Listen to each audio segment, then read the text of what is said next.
علماء کی موجودگی میں پورے دلائل کے ساتھ آپ نے جمعہ میں سنا ہوگا ان العلماء ورثۃ الانبیاء وان الانبیاء لم یورثوا دینارا ولا درہما. آپ نے جمعہ کے خطبے میں سنا کہ علماء جو ہوتے ہیں وہ نبیوں کے وارثین ہوتے ہیں, انبیاء کرام کے وارثین ہوتے ہیں. اور یہ علماء جب دنیا سے جاتے ہیں, جب یہ عالم دین مرتے ہیں تو پراپرٹی چھوڑ کر نہیں مرتے, گاڑی کوٹھی بنگلے زمین جائیداد چھوڑ کر نہیں مرتے. اگر ہے تو نور علی نور ہے کہ ان کے باپ دادا نے جگاڑ کر کے رکھا ہوگا, تو بیٹا حافظ عالم بنا تو باپ کے ترکے میں بیٹے کو میراث کا حصہ مل گیا, یہ ایسا ہو سکتا ہے. لیکن اگر کوئی علماء تجارت بھی کرتا ہے, بزنس بھی کرتا ہے, شاید سے کوئی انکم کا جو ہے سورس نہیں ہے, آمدنی کے کوئی ذرائع بھی ہے, تو نور علی نور ہے. ورنہ اگر علماء بغیر کسی دینار و درہم کے, بغیر کسی گٹھڑی اور گگری کے, بغیر کسی کوٹھی اور بنگلے کے اگر خالی ہاتھ دنیا سے جاتا ہے اور وہ مر جاتا ہے, ہم یہ سمجھتے ہیں کہ یہ فقیر ہے, آپ سمجھتے ہیں فقیر ہے, آپ سمجھتے ہیں یہ غریب ہے. اللہ کے نبی نے 1400 برس پہلے فرمایا کہ یہ علماء یہ انبیاء کے وارثین ہیں اور یہ فقیر ہوتے ہیں, یہ غریب ہوتے ہیں اور یہ دینار و درہم چھوڑ کر کے نہیں مرتے ہیں, ان کے پاس کچھ نہیں ہوتا, ساری چیزوں سے خالی ہوتے. اے میرے بھائیوں, جب نبی نے اتنا بڑا سرٹیفکیٹ دیا ہو اور جب نبی نے اتنا بڑا مقام اور پروف دیا ہو, تو اس سے بڑی عزت کی بات, اس سے بڑی عظمت کی بات اور کیا ہو سکتی ہے. اس لیے میں آپ کو ہاتھ جوڑنے کی نوبت آئے تو جوڑ لوں گا, لیکن اے میرے بھائیوں, امت کو توڑنے سے بچا لوں گا. اگر آپ چاہتے ہیں کہ امت میں, آپ چاہتے ہیں ملک میں خوشحالی پیدا ہو, ملک میں ہریالی پیدا ہو, ملک میں امن و سکون پیدا ہو, ملک میں اتحاد پیدا ہو, ملک میں اتفاق پیدا ہو, ملک میں نفرت کی جو آبیاری کی جاتی ہے یہ نفرت کی دیواریں ختم ہو اور محبت اور سکون کا ایک بڑا اور سرسبز شاداب اور بہترین باغیچہ اور بہترین گلستان اور بہترین باغات تیار کیا جائے, تو خدا پاک کی قسم مدارس سے رشتے کو مضبوط کرو. بات سمجھ میں آ رہی ہے؟ کتنے لوگوں کو سمجھ میں آ رہی ہے؟ ہاں کتاب تو ارے ماشاءاللہ بڑے اچھے لوگ ہیں آپ حضرات, بڑے دلچسپی کے ساتھ سن رہے. تو ہم لوگ آج یہ عزم کریں کہ ہم لوگ مدرسے سے اور علماء سے محبت کریں گے. ماشاءاللہ آج کا میرا یہ جلسہ کامیاب ہے, ماشاءاللہ بہترین نظامت بھی ہے اور بہترین خطربیدی حضرت مولانا امان اللہ صاحب بھی تشریف فرمائے. اس سے پہلے تعلیم و طلاق اسلام معاشرہ کے حوالے سے مولانا جرجیس اکرم صاحب کی تقریر, مختصر وقت میں حضرت مولانا مفتی مقبول صاحب کی تقریر سے آپ مستفید ہو رہے ہیں. میں بس تھوڑی دیر کے اندر آپ کے درمیان سے چلا جاؤں گا, بلکہ چلا جا رہا ہوں, بس آخری وقت ہی ہے, بس تھوڑی دیر کے لیے ایک پیغام لے کر کے جائیے. یہ دور کمپٹیشن کا ہے, ہم بھوکے رہ جائیں گے, ہم آسمان کے سائے میں زندگی گزار لیں گے, لیکن اپنی اولاد کے تعلیم و تربیت کے معاملات میں ہم کمپرمائز سے کام نہیں لیں گے, بلکہ ہر حتی الامکان کوشش کریں گے کہ ہم اپنی اولاد کو پڑھائیں گے, اپنی بیٹیوں کی تعلیم کی فکر کریں گے. ورنہ اے میرے بھائیو, اگر ہم تعلیم کی اور اگر ہم بہترین تربیت اور اسلامی ماحول اور قرآن و سنت کی تعلیم سے ہم اپنے بچوں کو آراستہ نہیں کریں گے, تو سینکڑوں بچیاں مرتد ہو رہی ہیں, سینکڑوں بچیاں کافروں کی گود میں جا رہی ہیں. یہ ہماری اور آپ سبوں کی ذمہ داری ہے. نوجوان نسل کو نہیں معلوم ہے, چھوٹے چھوٹے بچوں کو نہیں معلوم ہے نماز کے فرائض, نماز کے واجبات, نماز کے سنن, ناپاکی اور پاکی کے مسائل نہیں معلوم ہوتے ہیں. بلکہ مجھے کہنے دیجیے کہ آج کے نوجوانوں کو, چھوٹے چھوٹے بچوں کو یہ بھی نہیں معلوم ہے کہ پیشاب بیٹھ کر کیا جائے یا کھڑا ہو کر کے کیا جائے. یہ بچے کی غلطی ہے یا ہمارے بڑوں کی غلطی ہے؟ بولیے تو میں آگے ایک بات بتاؤں گا. ارے بولو بھائی, ہاں بچے کی ماں کی, بڑوں کی غلطی. بڑے میں وہ بڑے ہیں, میڈیا کے حوالے سے بات جانی چاہیے, بڑوں میں ان بڑوں کی غلطی ہے جو بڑے کہلاتے ہیں, جن کے ہاتھوں میں اقتدار ہے, جن کو پیشاب کرنے کا بھی طریقہ نہیں. آپ پلیٹ فارم پر چلے جائیں, آپ ایئرپورٹ پر چلے جائیں, یا آپ دوسرے وبھن پرکار کے جگہوں پر چلے جائیں, ایسے ویسے جگہوں پر, بس اڈوں پر چلے جائیں, یا کہیں پر شوچالیہ بنا ہوا ہے عوام الناس کا, الگ الگ ناگرکوں کا, الگ انسانوں کا, آپ وہاں پر چلے جائیں تو آپ کو پتا چلے گا ایک بہترین گملہ بنا ہوا. اگر اس کا فوٹو اٹھا کر کے اور اپنے کان کا فوٹو دیکھ لیجیے تو بالکل لگے گا کہ کان والا گملہ لا کے رکھ دیا کھڑے کھڑے منہ دو، کھڑے کھڑے پیشاب کرو. اب آپ اندازہ لگائیے جس سماج میں کھڑے ہو کر پیشاب کرنے کی تعلیم و تربیت دی جا رہی ہو، جس سماج میں پاکی اور ناپاکی کے مسائل نہیں بتائے جا رہے ہیں، جس سماج میں جس معاشرے میں جو ہے چھوٹ اور اچھوٹ کے معاملات پائے جاتے ہوں، اور اندازہ لگائیے پاکی ناپاکی کے امتیاز نہ ہو، فرق نہ ہو، ڈفرینس نہ ہو، تو آپ بتلائیں تو بہترین سماج تیار ہوگا، بہترین معاشرہ تیار ہوگا. اللہ کے نبی نے تو فرمایا بیٹھ کر کے پیشاب کرو. میں آپ کو ایک بات بتا دوں ہمارے سماج کا کیا خیال ہے اور ہمارے سماج میں لوگ کیسے زندگی جیتے. ایک مرتبہ ایک سماج میں میٹنگ ہوئی، چند لوگ اکٹھا ہوئے. اکٹھا ہونے کے بعد مشورہ کیا کہ بھائی جان ایسا کرو بھائی کہ آج سے ہمارے سماج میں کوئی بھی نوجوان کھڑے ہو کر پیشاب نہیں کرے گا. میں دیکھ رہا ہوں ناظرین جلسہ صاحب کی گھڑی پر نظر پڑ رہی ہے. بہرحال میرا وقت مکمل ہونے والا ہے، بس تھوڑی دیر میں اپنی بات کو ختم کر دوں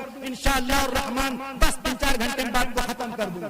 تو اے میرے بھائی سن رہا کتنا اچھا، میں نکال دوں دل اور تم اس کو چبا جاؤ. بس سنو بس تھوڑی دیر کے لیے، بس اب تھوڑی دیر، اللہ کرے بہت جلدی ہو جائے تھوڑی دیر. ایک مرتبہ ایک سماج تیار ہوا، سماج میں مولوی صاحب بھی آئے اور مولوی صاحب کا ایسا دل گردہ ہوتا ہے یقین مانیے. جو بیچارہ سیکریٹری صاحب کا، صدر صاحب کا اور خزانچی صاحب، چونکہ مولوی صاحب میں ایک امام صاحب ہوتے ہیں اور امام صاحب جو ہوتے ہیں وہ تمام مقتدیوں کا بھوجائے ہوتا ہے. معاف کرنا، اس میں بہت سارے سیکریٹری ہوں گے. سیکریٹری کان کھول کر سن لے، صدر کان کھول کر کے سن لے، ورنہ اپنا ٹھکانہ جہنم میں بنانے کے لیے تیار رہے.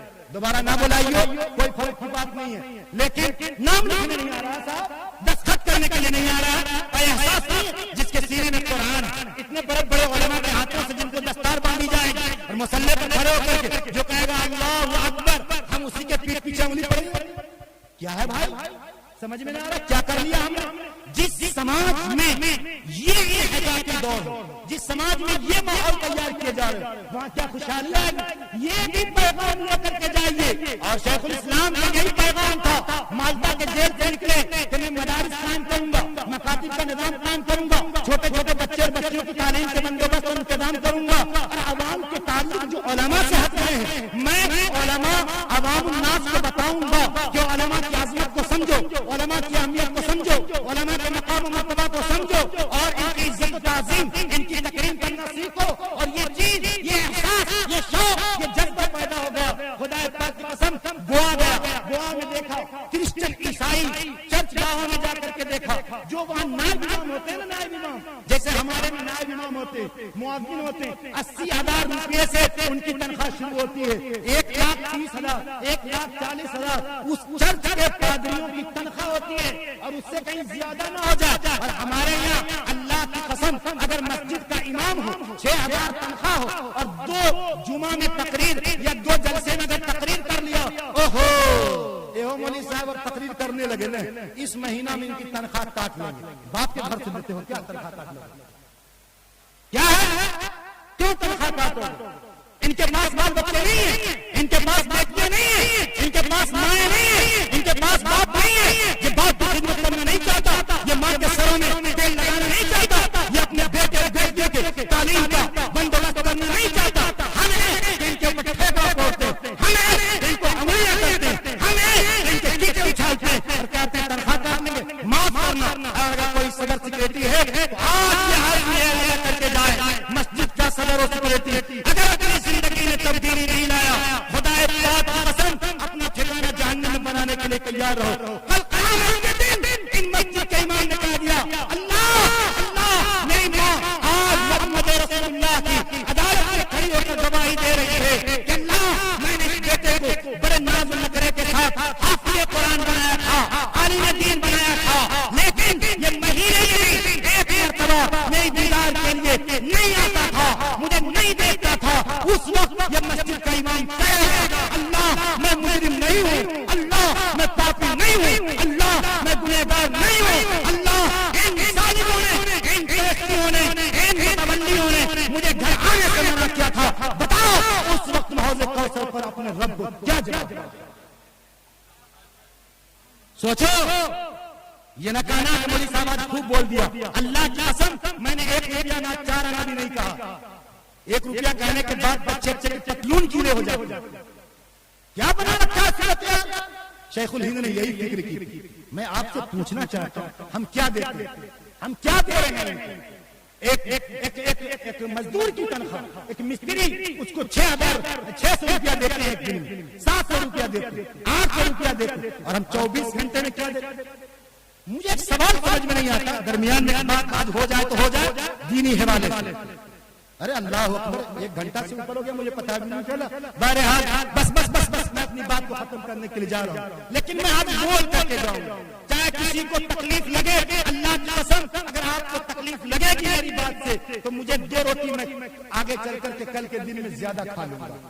خوشی میں آپ کی تکلیف میرے 2 روٹی کھانے کا باعث بن جائے گا، لیکن یہ مجھ سے نہیں ہوگا کہ میں آپ کے ظلم، میں آپ کی منمانی، میں آپ کی گنڈا گردی، میں آپ کی گنڈا گردی کہوں تو دور کی بات، میں آپ کی بے وقوفانہ امن، جاہلانہ رفض، جاہلانہ طریقے جو ساری چیزیں اماموں کو ٹھیکرے کھول دیتے. مسجد کا اور مدرسوں کا مدرسین جھولا لے کر کے جاتا ہے، ہم کہتے ہیں کیا مولوی صاحب صبح بہنی کا وقت ہے، خراب کر دیا.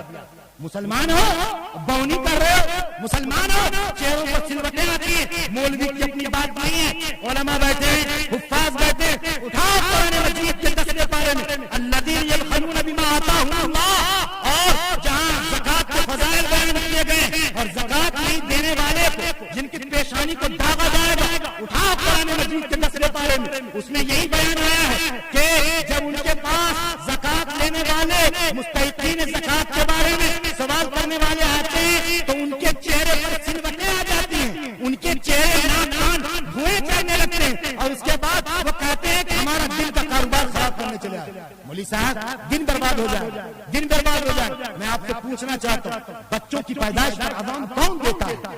آپ کے باپ دادا کے مرنے پر جنازے کی نماز کون پڑھاتا ہے؟ آپ کے یہاں ولیمے کی دعوت ہو اور عقیقے کا معاملہ ہو تو جانور کون ذبح کرتا ہے؟ قربانی میں جا کر کے جانور کون ذبح کرتا ہے؟ عید اور بقرعید کون پڑھاتا ہے؟ جمعہ میں مسجد کی پاکی ناپاکی، صاف ستھرائی، وضو خانہ غسل خانہ کے پاک صفائی کا انتظام کون کرتا ہے؟ مسجد کے اندر میں مکڑی کے جالے لگے ہوئے، پنکھے کے اندر صفائی کا انتظام کون کرتا ہے؟ مصلی جھاڑ کر کے کون نماز پڑھنے کا موقع دیتا ہے؟ اور سردیوں میں موٹے قالین اور گرمی میں پنکھا اور فین اور کولر اور اے سی کا انتظام کون کرتا ہے؟ کس کی نگرانی ہوتی ہے؟ کون دیکھ بھال کرتا ہے؟ آپ نام کے سیکریٹری ہیں، آپ کام کے سیکریٹری بنیے، آپ نام کے خزانچی ہیں، آپ کام کے خزانچی بنیے، آپ نام کے متولی ہیں، آپ کام کے متولی بنیے. صرف نام لینے سے کام نہیں چلے گا. کام اور حسن تو اس وقت پیدا ہوگا جب زمینی سطح پر کام کرنے کا جذبہ پیدا ہوگا. بہرحال یہ اتنا ہی آج کے لیے رہنے دیجیے. میں یہ کہہ رہا تھا کہ ایک مسجد کا امام اور پڑھا لکھا لوگ یکجا ہوا اور اس نے کہا کہ دیکھو بھائی، آج سے ہمارے سماج میں کوئی کھڑا ہو کر پیشاب نہیں کرے گا. کوئی کھڑا ہو کر پیشاب بولو نہیں کرے گا. سب نے بات مان لیا. کیوں بھائی؟ امام صاحب تھے. کیوں بھائی؟ مولوی صاحب تھے. کیوں بھائی؟ خزانچی صاحب تھے، سیکریٹری صاحب تھے، مکھیا جی تھے، سرپنچ صاحب تھے. سبوں نے میٹنگ کی کہ ہمارے سماج میں کوئی کھڑا کھڑا پیشاب نہیں کرے گا. دیکھا کہ ایک نوجوان کھڑا کھڑا پیشاب کر رہا ہے. اب جب دیکھا کہ نوجوان کھڑا کھڑا پیشاب کر رہا ہے تو اس نے یہ سمجھا ارے یہ بات ہے، پکڑو اس کو پکڑو. لوگوں نے پکڑا، کہا کہاں گھر ہے؟ کہا ادھر گھر. لوگوں نے مشورہ کیا یہ بچے کی اتنی ہمت کہ یہ کھڑا کر پیشاب کر رہا ہے. لیکن اے بھائی ایسا کرو، غلطی اس کی نہیں، غلطی اس بچے کی نہیں، اس کو سمجھا بجھا دو. چلو اس کے باپ سے شکایت کرتے ہیں، چلو اس کے باپ سے بولو شکایت کرتے ہیں. اے میرے بھائی میں پریکٹیکل دنیا میں باتیں کر رہا ہوں، انسانوں کے بیچ میں تجربات ہیں، کچھ باتیں تلخ حقیقت ضرور ہوئی ہیں، لیکن اگر عمل آج سے کر لیا تو خدا پاک کی قسم یہ جلسہ کامیاب ہوگا. میں بھی سمجھوں گا کہ میں کامیاب ہوں، ورنہ چاپلوسی تو مجھے کرنا نہیں آتا. بہرحال اے میرے بھائیوں تو لوگوں نے مشورہ کیا کہ چلو اور وہاں جا کر اس کے باپ سے شکایت کرتے. بچے کا ہاتھ پکڑا اور لے کر چلے گئے اس کے باپ کے پاس. تو بچہ تو یہاں کھڑا کھڑا پیشاب کر رہا تھا اور لوگوں نے مشورہ کیا چلو اس کے باپ سے شکایت کرتے. تو امام صاحب بھی گئے، سیکریٹری صاحب بھی گئے، خزانچی صاحب گئے، مکھیا جی گئے، سرپنچ صاحب گئے، سب لوگ گئے. جب گئے تو اس بچے کے باپ، بچے نے کہا وہی گھر ہے میرا. کہا یہی گھر تمہارا. اب اس کے باپ کو آواز دیا فلاں صاحب ہیں. تو فلاں صاحب کو دیکھا کہ وہ چھت پر گھوم گھوم کر کے موت رہا ہے، وہ گھوم گھوم کر کے پیشاب کر رہا ہے۔ اب کہا ارے بھائی یہ کیا بات ہے، اب تو ہم یہاں دیکھ رہے کہ بچہ کھڑا ہو کر پیشاب کر رہا ہے اور اس کا باپ تو گھوم گھوم کر کے موت رہا پیشاب کر رہا ہے۔ یہ صورتحال ہے۔ حضرت مولانا جرجیس اکرم صاحب نے کہا تھا قو انفسکم واہلیکم نارا، اے ایمان والو بچو اور بچاؤ اپنے اہل و عیال کو، اپنے رشتہ دار کو، اپنے بال بچوں کو، دوست و اقارب کو، رشتہ داروں کو، خاندان والوں کو جہنم کی آگ سے۔ ہم بحیثیت باپ ہماری ذمہ داری ہے کہ ہم اپنی اولاد کو، اپنی نسلوں کو، اپنے گھر والوں کو، اپنے بال بچوں کو جہنم کے آگ سے بچائیں، ورنہ ہے میرے بھائیوں جب آپ کے اولاد کو اور خود آپ کی فکر نہیں ہوگی کہ ہم اپنی اولاد کو جہنم کی آگ سے بچائیں تو آنے والا مستقبل اور آنے والا دن کیا ہوگا وہ کسی سے پوشیدہ نہیں ہے۔ ذرا سا عبرت کو حاصل کرو، ذرا سا عبرت کی نظر سے بھی تو دیکھو، خدا را کیا نہیں ہو رہا ہے۔ ترکی کی سرزمین پر زلزلے آئے، زمین پھٹ گئی، مکان دھسا دیے گئے، بڑی بڑی عمارتیں، بڑے بڑے بلڈنگیں اور وہ ہاسپٹل، کارخانے، مدارس، مساجد اور بڑے بڑے ہاؤس اور کالونیاں وہ زمین دوز ہو گئی ہیں۔ کتنے بچے، بوڑھے، نوجوان، مائیں، بہنیں، سوچو تو میں پہلے تصویر دیکھ رہا تھا، 9 بچے جن کے باپ نہیں، ایسے تقریباً 11,000 بچے ہیں جن کے باپ دنیا سے رخصت ہو گئے، جن کی مائیں دنیا سے چلی گئی ہیں۔ اندازہ لگا بچے ہیں، ان کے پاؤں صاف کیے جا رہے ہیں، ان کی آنکھیں صاف کی جا رہی ہیں، یتیم ہو گئے، مائیں بیوہ بن گئی، کون اس کا شوہر چلا گیا ہے۔ خدا پاک کی قسم 5 دن کے بعد نوجوانوں سنتے جاؤ اور اپنی بات کو ختم کرنے جا رہا ہوں، آخری مرحلے پر 5 دن کے بعد ملبے سے بچوں کو نکالا جا رہا ہے، بچیوں کو نکالا جا رہا ہے۔ ایک بچی کہتی ہے اللہ اللہ میرے 5 دن کی نماز چھوٹ گئی، اللہ اللہ میرے 5 دن کی نماز چھوٹ گئی، ملبے میں دب کے رہ گئی، اللہ 5 دن کی نماز چھوٹ گئی، میری نماز کی کیا ہوگی، میری نماز کی کیا ہو جائے گی، اللہ میری کیا قیمت پڑے گی، میری زندگی کیا ہوگی۔ 5 دنوں کی نماز چھوٹ گئی۔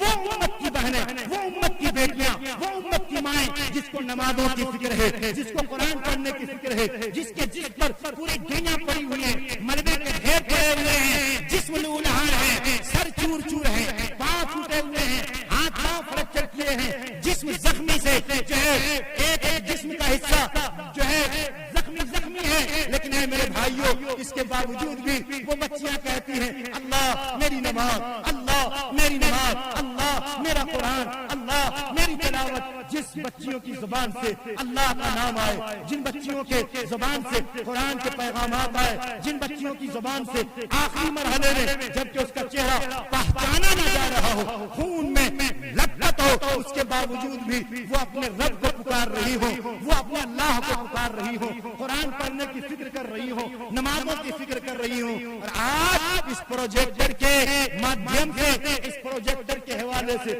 پردے میں میری مائیں بہنیں سن رہی ہیں، ہم کیا کہتے ہیں اللہ میری سیریل، اللہ میرے شوہر کو ہدایت دے دے، بنگلور گیا ہے 20 دن ہوا ہے، جلدی 1 مہینہ ہو جائے تو کم سے کم جو ہے جیو کا اس میں واچر ڈلا جائے، میرا فلم چھٹتا جا رہا ہے، امیتابھ بچن کو دیکھتے، ذرا سا پٹھان فلم دیکھتے، ذرا سا وہ ہیروئن کو دیکھتے، ذرا فلم کی سیریل کو دیکھتے، اللہ میرے شوہر کو کمانے کی طاقت دے دے۔ ہاں ہاں حرمزادی اسی لیے کمانے کی طاقت دے دے تاکہ تم اس میں بوجھ ڈلواؤ۔ امت کی مائیں یتیم ہو گئی، بہنیں کتنی یتیم ہو گئی، کتنی مائیں بیوہ ہو گئی، تم نے اس کی زندگی کو نہیں پڑھا، تم نے اس کی تاریخ کو نہیں دیکھا، تم نے اس کے کارنامے کو نہیں دیکھا، پوری دنیا کے ملبے اس کے جسم پر پڑے ہوئے ہیں اور اس کے بعد وہ اللہ کا نام لے رہی ہیں۔ اور ایک ہمیں صبح اٹھ کے تو کہتے ہائرے بیری، ہائرے بیری، ہائرے چٹکی، ہائرے چٹکی، ہائرے بیری، بیری بیری کرتے ہوئے چلے جاؤ گے دنیا سے۔ خدا پاک کی قسم آج یہ عزم کر کے جاؤ، یہ ارادہ کر کے جاؤ کہ ہمارے پاس جہاں چند بچے ہوں گے اس میں ہم ایک بچے یا ایک بچی کو کم سے کم ہم حافظ قرآن بنائیں گے۔ جب آپ حافظ قرآن بنائیں گے، جو ابھی منظر آپ دیکھیں گے تو اللہ کے نبی نے فرمایا حافظ قرآن کے ماں باپ کے سروں پر ایک دستار باندھا جائے گا، ایک تاج پہنایا جائے گا، جس تاج کی روشنی روشنی سورج کی روشنی سے زیادہ چمکدار، سورج کی روشنی بھی پھیکی پڑ جائے گی استاد کے سامنے میں۔ یقین مانو جب اس کے ماں باپ کے ساتھ یہ معاملہ ہوگا تو اس حافظ قرآن بچوں کے ساتھ کیا معاملہ ہوگا؟ اس لیے اے میرے بھائیو، آپ اپنے بچوں کو، اپنی بچیوں کو حافظ قرآن بنائیے۔ مجھے پتا چلا کہ یہاں بھی ایک بچی حافظ قرآن بنی ہے، اللہ کا فضل ہے۔ میں مبارکبادی دینا چاہتا ہوں اپنے جانب سے بھی اور باہر کے معزز مہمانان کرام یہاں تشریف لائے ہوئے ہیں ان کے حوالے سے بھی، اور ہمارے اتنا بڑا مجمع ہے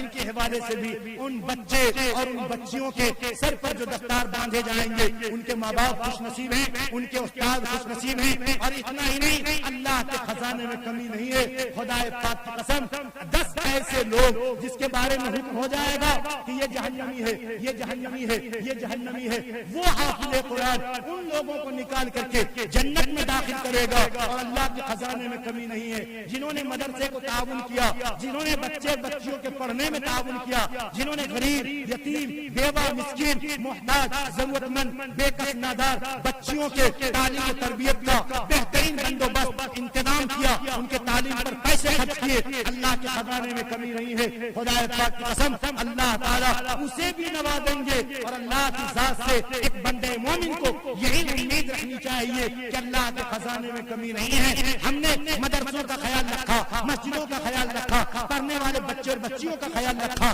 ہم نے اپنے مولوی صاحب کا خیال رکھا، ہم نے اپنے امام صاحب کا خیال رکھا، ہم نے اپنے علماء کا خیال رکھا۔ خدا پاک کی قسم حدیث پاک میں ہے کہ جو شخص جس کی صحبت اختیار کرے گا، جس کے ساتھ رہے گا، قیامت کے دن اس کا حشر، اس کا معاملہ اسی کے ساتھ ہوگا۔ اگر کوئی فلمی ایکٹر کے گانے کا اپنی زندگی کا شیوا بنائے گا، اپنی زندگی کا اوڑھنا بچھونا بنائے گا، تمہارے مرنے کے بعد تمہارا ٹھکانہ اسی کے ساتھ ہوگا۔ کوئی فلمی ایکٹر اور ڈائریکٹر اور گانے والے اور گانے والیاں ان کے نقل کو نقالی کرے گا، قیامت کے دن اسی کے ساتھ اٹھایا جائے گا۔ اگر کوئی عالم دین سے محبت کرے گا، حافظ قرآن سے محبت کرے گا، مسجد کے ائمہ سے محبت کرے گا، مدرسوں میں پڑھانے والے مدرسین سے محبت کرے گا، قرآن و سنت کی تعلیم دینے والوں سے محبت کرے گا، اللہ کے راہ میں نکلنے والے انسانوں کو عقیدت اور محبت کی نظر سے دیکھے گا۔ خدا پاک کی قسم قیامت کے دن اس کا حشر اسی کے ساتھ ہوگا۔ اس وقت احساس ہوگا کہ گھوڑے پر سوار تھے یا گدھے پر سوار تھے۔ اس وقت اگر آپ حسرت و افسوس کریں گے تو میرا حسرت اور افسوس کرنا بیکار ہو جائے گا۔ اس لیے میرے بھائیوں، جاتے جاتے درد دل کا پیغام، مذہب آسمی کا پیغام یہی لے کر کے جائیے کہ ہم اپنے 2-3 بچوں میں ایک بچے کو، ایک بچی کو ضرور حافظ قرآن بنائیں گے انشاءاللہ۔ ایک ہاتھ اٹھا کر بتائیں، مدرسے اور مسجدوں سے اور امام سے محبت کریں گے۔ یہ وقت نہیں ہے، میری آواز اس مائک کے حوالے سے بہت دور جا رہی ہے، جس کو میں حالات کی نزاکت کو سمجھتا ہوں۔ میں 7 سمندر تہ لگا کر کے وہ موتی دیتا، لیکن وقت کی نزاکت اس چیز کی اجازت نہیں دے رہا ہے۔ کبھی انشاءاللہ بتاؤں گا کہ ملک کے صورتحال کس ڈگر پر ہیں اور آپ کس پنڈال کے نیچے بیٹھے ہیں۔ یہ باتیں سننے نہ سنانے کے لیے عرض کی گئی ہیں، یہ باتیں عمل کرنے کی نیت سے عرض کی گئی ہیں۔ جاتے جاتے ایک بات پردے میں ہماری مائیں بہنیں سن رہی تھی، ان کے حوالے سے بات بس 3.5 منٹ 2:19 ہو گیا ہے۔ میں انشاءاللہ 2:23 2023 چل رہا ہے، میں دیکھنا چاہتا ہوں 2023 تک میں اپنی بات کو ختم کر دوں گا۔ بس 3 سے 4 منٹ کی بات ہے، بتا دوں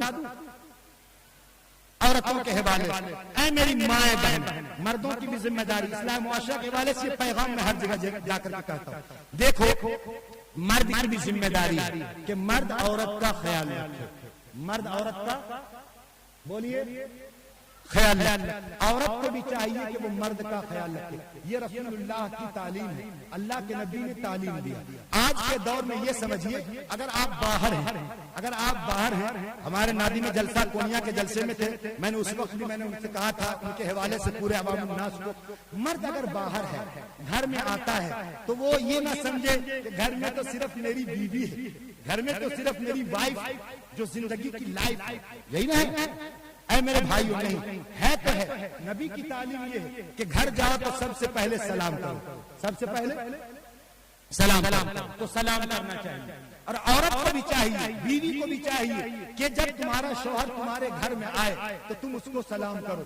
اس انتظار میں نہ رہو کہ ہم سلام کریں گے, شوہر ہمیں سلام کریں گے, نہیں, سلام کرنے میں پہل کر لیا کرو, اس سے محبت پیدا ہوتی. اور مردوں کو چاہیے کہ جب وہ گھر جائے تو کچھ نہ کچھ کھانے پینے کی چیز لے کر کے جائے. حضور علیہ الصلوۃ والسلام کے زمانے میں آپ کو سن کر تعجب ہوگا, ابھی ایک روایت حدیث کی گزر رہی تھی, اگرچہ بعض لوگوں نے ضعیف قرار دیا, لیکن مفتی تقی عثمانی کی ایک تقریر میں اس کو افضل حدیث بیان کیا گیا کہ اللہ کے نبی علیہ الصلوۃ والسلام کے پاس 3 دنوں کے بعد ایک کھجور آیا, تو نبی نے بھوک کی حالت میں رہنے کے باوجود بھی آپ نے کھجور کو نہیں کھایا بلکہ اس کھجور کو رکھ لیا اور لے کر چلے گئے. ایک صحابی نے کہا یا رسول اللہ آپ تو بھوکے ہیں, آپ کھا لیجیے. تو اللہ کے نبی نے فرمایا میں تو بھوکا ہوں, نہ جانے ہمارے گھر کی بیوی کا کیا معاملہ ہوگا. یوں سمجھیے کہ اللہ کے نبی نے فرمایا عائشہ کے ساتھ کیا گزر رہا ہوگا, عائشہ 2 دن 3 دن سے ہو سکتا ہے وہ بھی نہیں کھائی ہوگی. تو اللہ کے نبی نے اس کھجور کو جیب میں رکھ لیا اور چلے گئے. گھر گئے تو آپ نے آدھا کھجور کھایا اور آدھا کھجور بیوی کو کھلا دیا. پتہ یہ چلا کہ نبی علیہ الصلوۃ والسلام بیوی کا خیال رکھتے, نبی علیہ الصلوۃ والسلام بیوی کا خیال رکھتے. اس لیے ہماری بھی ذمہ داری ہے کہ جب ہم گھر جائیں تو آج کے دور میں ہم کچھ لے جائیں یا نہ لے جائیں, لیکن سپول, مدھوبنی, ارریہ وغیرہ کے علاقے میں امول دودھ چلتا ہے اور انمول دودھ چلتا ہے, یہاں ہمارے یہاں سودھا چلتا ہے. اس لیے کبھی کبھی موقع ملے تو نہیں 90 روپیہ والا یا نہیں 180 روپیہ والا تو کم سے کم 34 روپیہ میں 4 گو رس گلہ تو ضرور ملتا ہے. ارے نہیں ملتا ہے, ارے عجب بات ہے بھائی, 4 گو رس گلہ نہیں ملتا ہے, اجلا اجلا وائٹ. بیوی اگر ہو کالی کالی لائٹ پھر بھی لے جاؤ سفید اجلا لائٹ وائٹ ہے نا. اس لیے میرے بھائی یہ پیغمبر کی حدیث ہے, اللہ کے نبی نے فرمایا گھر جاؤ تو اپنی بیوی کا خیال رکھو. ایک موقع پر اللہ کے نبی نے فرمایا تم میں سب سے بہتر انسان وہ ہے جو اپنی بیوی کے ساتھ اچھا سلوک, اچھا معاملہ, بہترین برتاؤ, بہترین طریقے سے پیش آتا. اور میں محمد رسول اللہ اپنی بیوی کے ساتھ اچھے معاملات سے پیش آتا. پتہ چلا نبی سے بڑھ کر کوئی شوہر ہو سکتا ہے اور نبی کی بیوی سے بڑھ کر کسی کی بیوی ہو سکتی ہے. لہذا جب نبی نے اپنی بیوی کے ساتھ یہ معاملہ کیا تو ہماری بھی ذمہ داری بنتی ہے کہ ہم اپنی بیوی کے لیے کم سے کم نہیں جو ہے 90 روپیہ کا کوئی مٹھائی لے کر جائیں تو کم سے کم اے میرے بھائی ایک ٹافی بھی محبت سے لے کر کے جائیں گے. ہاتھ اٹھائیے تو کتنے لوگ جائیں گے. اب دیکھو میں یہی دیکھنا چاہ رہا تھا کہ 6 سال کا بچہ بھی لے جائے گا ٹافی. یہ دیکھو 6 سال کا بچہ بھی لے جائے گا. اے میرے بھائیو یہ اتنی باتیں خیال رکھو اور کبھی بیوی پر ظلم نہ کرو, کبھی بیوی پر ارے بولو نا بھائی ظلم نہ کرو. ایک بیوی تھی, اللہ کی قسم یہ واقعہ بتا کر انشاءاللہ اپنی بات کو ختم کر دوں گا. ایک بیوی تھی, وہ روزانہ اپنے شوہر کو اچھا کھانا بنا کر کے دیتی تھی, اچھا کھانا بنا کر دیتی تھی, لیکن اس کا شوہر جو ہے, شوہر سمجھتے ہیں شوہر, ارے شوہر سمجھتے ہیں کون, مراد مرداوا سمجھتے ہیں شوہر, پتنی کا ہسبینڈ, پتی, اسی نے کہتے ہیں. ارے یہی نہ ہوا, مختلف نام ہے. اب دیکھو اللہ کے نبی علیہ الصلوۃ والسلام کی تعلیم بھی ہے کہ بیوی پر ظلم نہ کرو, کبھی تماچا نہ مارو. اور بیوی بھی, بعض بیوی ایسی ہوتی جوتا کھا لے گی لیکن گالی دو گے برداشت نہیں کرے گی, غیرت جاگ اٹھتی ہے. کبھی بیوی کو گالی نہ دو, اللہ کے نبی نے فرمایا وہ فاسق ہے, فاجر ہے جو گالی دیتا ہے. گالی نہ دے, مومن گالی نہیں دیتا, مومن گالی نہیں دیتا. کون یا رسول اللہ, قیل یا رسول اللہ, کون گالی نہیں دیتا, کون یا رسول اللہ مومن نہیں ہو سکتا, وہ جو گالیاں دیتا ہے. تو گالی نہیں دینا چاہیے بیوی پر. ہمارے یہاں کیا ہوتا ہے, ایک مرتبہ ایک بیوی نے بڑا بہترین کھانا بنایا, شوہر بیچارہ کھایا, کھانے کے بعد کہتا بہت خراب کھانا بنائی حرامزادی. اب بیچاری منہ لٹکا لی, اتنا اچھا کھانا بنا. اے جی آپ کو پتا ہے آپ کیا بولتے ہیں, نہیں کیا بولتے ہیں آپ, حرامزادی بولتے ہیں, بہت خراب گالی. کیا میرا باپ نہیں, میری ماں نہیں, آپ حرامزادی. اچھا چلے سوری, بات ختم. دوسرے دن اس کی بیوی نے کہا کہ آج میں اور اچھا سے اچھا کھانا بنا کر کے پیش کرتی ہوں, تو بہترین پراٹھا بنا کر کے دیا. اب بہترین پراٹھا کھایا, شوہری پراٹھا میں ہو گیا, کہا حرامزادی کتنا نمک ڈال دیا. پھر پریشان, ارے یا اللہ, کہا اچھا آج ایسا چکن بریانی بناؤں گا. چکن بریانی بنایا اور اپنی بیوی کے سامنے, اپنے شوہر کے سامنے پیش کر کے دیتی لیگ پیس. لیگ سمجھتے ہیں لیگ, لیگ پیس نہیں سمجھتے؟ اللہ اکبر. آپ لوگ مدینہ میں اترے, مکہ میں پیدا ہوئے, مولانا ابو الکلام آزاد کے گھرانے سے, تو لیگ پیس دیا گیا. اے میرے بھائی, اب لیگ پیس کھایا, کہا کہ میاں جی کتنا اچھا کھانا تھا. کیا کھانا رہے گا حرمزادی, ایسی ہڈی دے دی کہ اسی میں ہم الجھ کر رہ گئے. یا اللہ, میں نے لیگ پیس بھی دیا تو یہ دیکھو. اچھا ٹھیک ہے. دوسرے دن جو ہے اس نے مچھلی بنا کر کے دیا. کہ یار دیکھیے میرے شوہر جی, میرے تاجدار, سر کے تاجدار, یہ دیکھیے مچھلی فرائی کر کے دی. کھایا. کہ اللہ کی بندی, تجھے معلوم ہے کہ میں بی پی کا ہائی بلڈ پریشر معاملہ رہتا ہے, حرمزادی اتنا نمک ڈال دی. اب کہا یا اللہ, شوربہ ملا کر کے دوں یا بھون کر کے دوں, فرائی کر کے دوں, کیا کر کے دوں. اچھا, اب بیوی سب دن گالی سنتے ہوئے ایک دن طے کر لی اور کہہ رہی تھی پیچھے سے, آج میں آخری بار کھانا بنا کر کے دیتی ہوں, اور آج اگر اس نے میری تعریف نہیں کی اور آج اس نے گالی دی تو آج اس کی خیر نہیں. شوہر سمجھ گیا, ارے اللہ اکبر, آج تو میری خیر نہیں, آج میں اس کی تعریف کروں گا. اب اس نے بہترین کھانا بنا کر کے دی. شوہر آیا, بیوی پنکھا جھیلتی رہی, پانی لا کر کے دی, ہاتھ میں دھو کر کے شوہر آیا, کھانا شروع کیا. بہترین لذیذ کھانا, دال بھی ہے, سبزی بھی ہے, چکن بھی ہے, مٹن بھی ہے, قورمہ بھی ہے, قیمہ بھی ہے, کباب بھی ہے, مرغ مسلم بھی ہے, ساری چیزیں موجود ہیں. اس کے بعد جب کھایا شوہر نے تو تعریف کیا, اللہ اکبر, ماشاء اللہ, آج کیا حرمزادی نے کھانا بنائی. دیکھا میرے بھائی, اس لیے میرے بھائیوں ایسا نہیں ہونا چاہیے. یہ باتیں سننے رہنے کے لیے عرض کی گئی ہے, یہ باتیں عمل کرنے کے لیے عرض کی گئی ہے. انشاءاللہ الرحمن پھر کبھی وقت رہا تو باتیں عرض کی جائیں گی. اللہ پاک ہم سبوں کو عمل کی توفیق نصیب فرمائے. وآخر دعوانا الحمدللہ رب العالمین.